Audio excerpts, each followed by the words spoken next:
વાત રાજકોટની બિલ્ડર કમલેશ રામાણી વિરુદ્ધ ફરિયાદ નોંધાઈ છે। રામાણી વિરુદ્ધ દુષ્કર્મ અને આર્મ્સ એક્ટ હેઠળ ફરિયાદ નોંધાઈ છે। કાલે યુવતીએ રામાણીના પેટ્રોલ પંપ પર આવીને ફિનાઇલ પી લીધું હતું અને ફરિયાદ નોંધાતા પહેલા જ કમલેશ રામાણી ફરાર થઈ ગયો છે। ઉલ્લેખનીય છે કે આજે યુવતી જેણે હાઈ વોલ્ટેજ ડ્રામા કર્યો હતો પેટ્રોલ પંપ પર આવીને વધુ માહિતી આવી રહ્યા છે સંવાદદાતા રહીમ લાખાણી।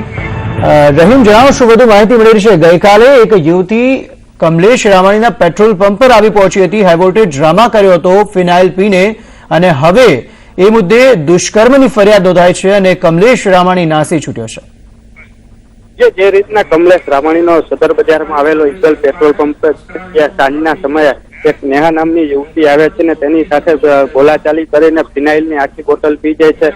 જોકે આ સ્થાનિક લોકો દ્વારા પોલીસ અને 108ની મદદથી યુવતીને સિવિલ હોસ્પિટલમાં ખસેડવામાં આવે છે અને રાત્રિના દરમિયાન યુવતીના મામલતદાર સમક્ષ હાજરીમાં કમલેશ રામાણી વિરુદ્ધ ફરિયાદ નોંધાવવામાં આવે છે કે યુવતીએ કમલેશ વિરુદ્ધ દુષ્કર્મ અને આર્મ એક્ટ મુજબ પોલીસે હાલ તો ફરિયાદ નોંધી છે અને કમલેશ રામાણીને પકડવા માટેના પ્રયાસો હાથ ધર્યા છે।